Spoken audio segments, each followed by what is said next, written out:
Hello everyone and welcome back to a new video. So आज हम एक और क्वेश्चन सॉल्व करने वाले हैं अपना ट्रिग्नोमेट्रिक फोरियर सीरीज़ के ऊपर।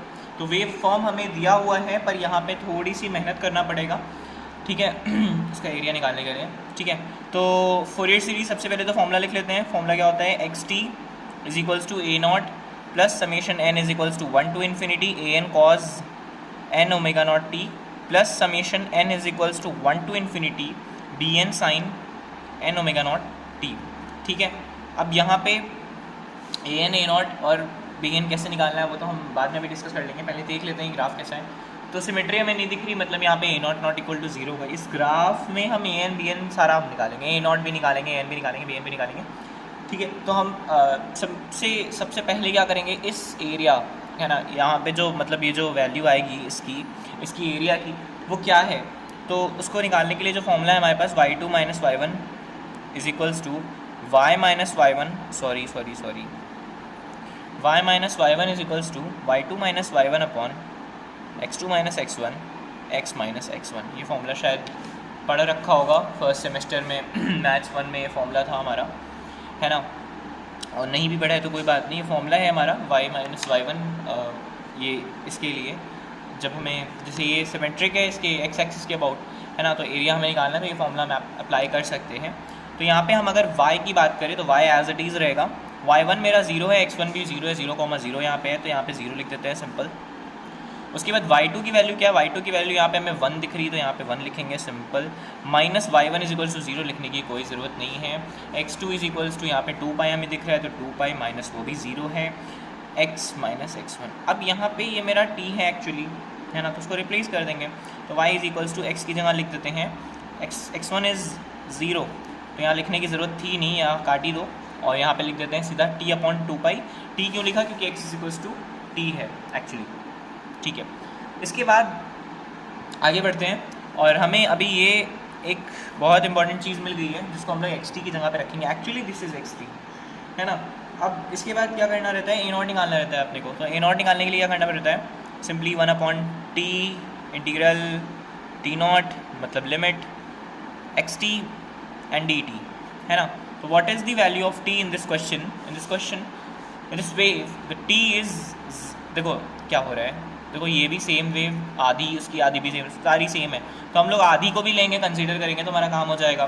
तो एक्चुअली जो एवरेज टाइम है उसका वो कितना है, 1 अपॉन 2 पाई ले लेंगे तो काम हो जाएगा। क्यों, क्योंकि भाई जाहिर सी बात है उतनी ही वो हमें आगे भी वही सेम रहेगा, आगे भी सेम रहेगा, तो ज़रूरत क्या है ना, आधी लेके चलते हैं। और जो लिमिट है इसकी वो भी इतनी लेके चलते हैं, 0 to 2 पाई, क्योंकि देखो ये यहाँ तक भी उतना ही देगा, मतलब एरिया उसका यही आएगा t बाय 2 पाई, यहाँ पे भी वही आएगा, यहाँ पे भी वही आएगा। तो इसकी जो लिमिट है वो एक्चुअली हो जाएगी 0 से हम 2 पाई के लिए देखेंगे। ठीक है, अब यहाँ पे आ जाते हैं क्वेश्चन में। तो A naught is equals to 1 upon T की जगह लिख सकते हैं 1 अपॉन 2 पाई इंटीग्रेशन। एक मिनट, 1 अपॉन 2 पाई यहाँ क्यों लिखा है मैंने, यहाँ पे सिंपली 2 पाई होगा ना, यहाँ पे तो 2 पाई होगा, T is equals to 2 pi, यहाँ पे होगा ना 1 अपॉन टी। ठीक है, तो 1 अपॉन 2 पाई, टी नॉट क्या है 0 to 2 पाई, टी नॉट है 0 to 2 पाई, और एक्स टी क्या है मेरा t अपॉन 2 पाई, और उसके बाद यहाँ पे कुछ भी नहीं, सीधा डी टी। तो इसका जो बाहर इसको निकालेंगे तो 1 अपॉन 4 पाई स्क्वायर लिख सकते हैं, और इसका हो जाएगा टी स्क्वायर अपॉन 2, लिमिट है 0 to 2 पाई। जैसे ही हम लोग 2 पाई यहाँ लिमिट पुट करेंगे तो ये 4 पाई स्क्वायर कैंसिल हो जाएगा, और 0 की तो लिमिट जाहिर सी बात है वो रखेंगे नहीं, तो इसकी आंसर आ जाएगा 1/2। आते हैं अपने नेक्स्ट पार्ट पर इसके, जो ही है ए एन मेरा। ठीक है, उसके लिए हमें ग्राफ की ज़रूरत पड़ेगी। ठीक है, तो ये हम लोग थोड़ा ऐसे कर लेते हैं इसको इस तरह से, है ना, कुछ इस तरह कर लेते हैं, तो इसकी नीड नहीं है, बस इतनी सी नीड है। तो ये है ए एन। तो ए एन का फॉर्मूला क्या होता है, 2 upon T not integration limits of T not, और उसके बाद मेरा एक्स टी, और क्या होता था cos n omega t d t. तो 2 अपॉन कितना था, 2 पाई तक जा रहा है, तो 2 pi integration 0 to 2 pi, x T की वैल्यू आई थी मेरी t अपॉन 2 पाई, और यहाँ पे हम लिख सकते हैं simple cos n omega naught t d t. ठीक है, अब इसको कर लो बाहर, तो 2 upon 4 pi square integration 0 to 2 pi t cos n omega naught t d t. अब इंटीग्रेशन क्या होगा इसका, तो यहाँ पे आपको करना पड़ेगा बाय पार्ट्स। तो बाय पार्ट्स क्या कहता है, आइलेट रूल शायद आपने पढ़ा होगा।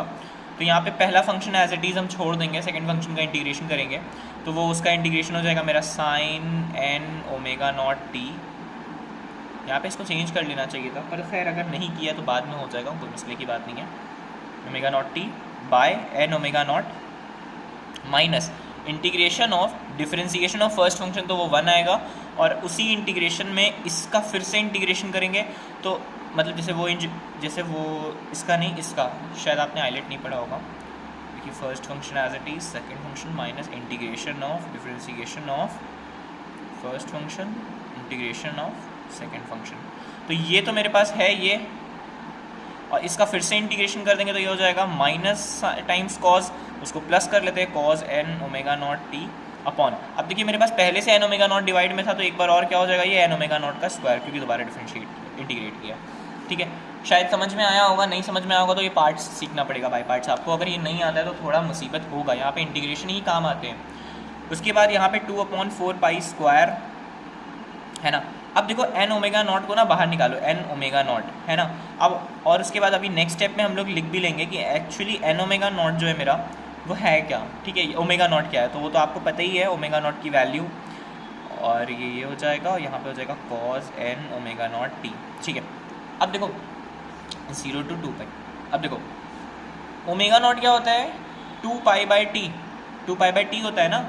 तो यहाँ पे लिखते हैं इसको 2/4 pi square into n into 2 pi by t. इस क्वेश्चन में टी की वैल्यू कितनी लेके चल रहे हैं, 0 to 2 पाई, मतलब पाई लेके चल, 2 पाई लेके चल रहे हैं। तो यहाँ पे लिखा 2 पाई 2 पाई 2 पाई, तो पहले ही कैंसिल हो गया। उसके बाद t sine n omega naught की जगह 2 पाई बाय 2 पाई ही आएगा, क्योंकि 2 पाई बाय टी लिखते हैं, टी की वैल्यू 2 पाई है, तो 2 पाई कैंसिल, यहाँ सिर्फ टी बच रहा है, प्लस कॉज एन अगेन वही बात 2 पाई टी 0 to 2 पाई। अब इसके बाद क्या करेंगे हम लोग, बहुत अब तो क्वेश्चन मेरे ख्याल से बहुत ज़्यादा आसान दिख रहा होगा। तो यहाँ पे ये कैंसिल हो चुका है।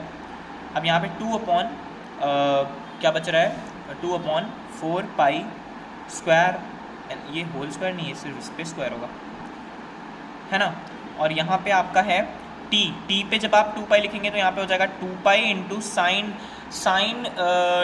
2n पाई। साइन 2n पाई की वैल्यू कुछ भी लिख लो, आनी 0 है, तो ये तो 0 हो गया, plus cause an 2 pi T upon 2 पाई तो कैंसिल हो चुका है पहले ही, कॉज एन है ना, कॉज एन। और एक मिनट एक चीज़ मैं मिस कर रहा हूँ, यहाँ पे एन ओमेगा नॉट आएगा और यहाँ पे भी आएगा, तो यहाँ पे ये एन सिर्फ बचेगा, सिर्फ एन बचेगा यहाँ पे। तो इस एन को भी तो लेके चलेंगे ना, क्योंकि ओमेगा नॉट तो खुद को ही कैंसिल कर देगा, 2 पाई बाई टी लिखोगे और वो कैंसिल हो जाएगा। तो यहाँ पे एन है मेरे पास अभी फ़िलहाल के लिए, तो कॉज एन टी, तो यहाँ पे कॉज 2n पाई आया, कॉज 2n पाई यहाँ पे जब आप पुट करेंगे divided by n minus cos 0 by n, ये दो चीज़ मेरे पास आ रही है ना। 2/n ये वैल्यू आ गई। अब देखो कॉस n पाई कितना, कॉस 2n पाई कितना होता है, हमेशा पॉजिटिव 1 आता है वो, तो यहाँ पे हमने 1 लिख लिया, माइनस कॉस 0 1 आता है, और यहाँ पे डिवाइड में n दोनों में है, 1/n, तो दोनों कैंसिल हो गया, मतलब मेरी क्या हो गई वैल्यू 0 आ गई। एकदम साफ सिंपल भाषा में समझ में आ गया होगा मेरे ख्याल से। इसके बाद bn निकाल लेते हैं। तो bn क्या होता है, bn is 2/t0, capital T0 लिख लो, नहीं तो उसमें भी कन्फ्यूज हो गए। T0 यहाँ पे हो जाएगा xt sine n omega naught t dt। तो यहाँ पे क्या कर सकते हो, 2/t0 को लिख सकते हो 2 पाई, पहले से पता है, integration of 0 to 2 pi, xt की जगह t/2 pi sine n omega naught t dt। इसको थोड़ा सा जल्दबाजी में कर लेते हैं, तो 2/t0 है ना, सॉरी ये क्यों लिखूँ अब मैं, 2/2 पाई का स्क्वायर, 2 पाई को बाहर निकाल लिया, और अब सीधे इंटीग्रेट करते हैं इस स्टेप में। तो t as it is, sine का होता है minus cos, integration minus cos n omega naught t divided by n omega naught minus integration of differentiation of first function into integration of this will be plus, मतलब वो तो minus cos का integration minus sine ही आएगा, minus cos का minus sine आएगा, cos का sine आता है, तो माइनस हम लगाते हैं आइलेट रूल में, और माइनस इसका भी तो प्लस कर लिया, और यहाँ पे sine n omega naught t divided by n omega naught का स्क्वायर 0 to 2 पाई। ठीक है, यहाँ पे लिखा 2/4 पाई स्क्वायर, लिमिट लगाई, जब लिमिट यहाँ पे लगाई तो 2 पाई लिखा 2 पाई, और यहाँ पे हम क्या देखेंगे कि ओमेगा नॉट देखिए आपको पता है ओमेगा नॉट का सीन क्या हो जाएगा, 2 पाई कैंसिल कर देगा वो, उसको कोई मतलब रहने से ना रहने से कोई फ़र्क नहीं, ओमेगा नॉट की वैल्यू 1 है इस केस में। माइनस कॉस, अब देखिए minus cos n 2n pi, n omega naught हम लोग बाहर निकाल लेते हैं, ओमेगा नॉट नहीं एन बाहर निकालते हैं, क्योंकि आपको ओमेगा नॉट का पता है ख़त्म हो चुका है वो। यहाँ पे एन स्क्वायर बचेगा सिर्फ एन बचेगा सिर्फ डिवीजन में, है ना। तो यहाँ पे हम लोग पुट करेंगे जब 2 पाई, तो क्या हो जाएगा माइनस कॉज, यहाँ पे ओमेगा नॉट कैंसिल हो चुका है, एन बचे 2n पाई, है ना। फिर माइनस लोअर लिमिट करेंगे, माइनस लोअर लिमिट, तो माइनस लोअर लिमिट जब लगाएंगे तो वो 0 हो जाएगा, और t की जगह 0 पुट करेंगे तो वो खत्म हो जाएगा, प्लस लगाते हैं साइन यहाँ पे sine n omega naught by, अब देखो यहाँ पे कुछ भी लिख लो, देखो 0 है और 2 पाई है, वो जाहिर सी बात है वो उसको 0 कर देगा, तो यहाँ पे सिंपली हम लोग 0 लिख देंगे, खत्म हो जाएगा इसका केस यहाँ पर ही। तो यहाँ पे हमें पता है कि cos 2n पाई हमेशा पॉजिटिव 1 आता है, तो मेरा नेगेटिव साइन पहले से है, तो हम लोग क्या करेंगे यहाँ पे 2/n4 pi square into minus times of 2 पाई, है ना। अब यहाँ पे देखो 2 इसको कैंसिल कर दिया, 2 2 सा 4 होता है, डायरेक्टली कैंसिल, पाई को एक पावर कैंसिल कर दी, तो -1/n पाई मेरी यहाँ पे वैल्यू आ रही है ना। अब ये -n पाई -1/n पाई आप bn में मतलब पुट करके आप रख ली ना फोरियर सीरीज़ के एक्सपेंशन में, वहाँ पे लिख देना, और a0 की जो वैल्यू आई है वो फोरियर सीरीज़ के एक्सपेंशन में लिख देना, तो आपकी वैल्यू आ जाएगी। वैसे मैं देख लेता हूँ एक बार कहाँ पर है ये, तो ये है क्वेश्चन मेरा ये था। तो यहाँ पे a0 की जगह हम लोगों को 1/2 पुट करना होगा, प्लस इसकी जगह पे 0, और इसकी जगह पे ये जो मेरी ये जो वैल्यू आई है bn की जगह पे हमें पुट कर देना होगा -1/n पाई sin n ओमेगा टी, ठीक है। तो thank you so much for watching this video.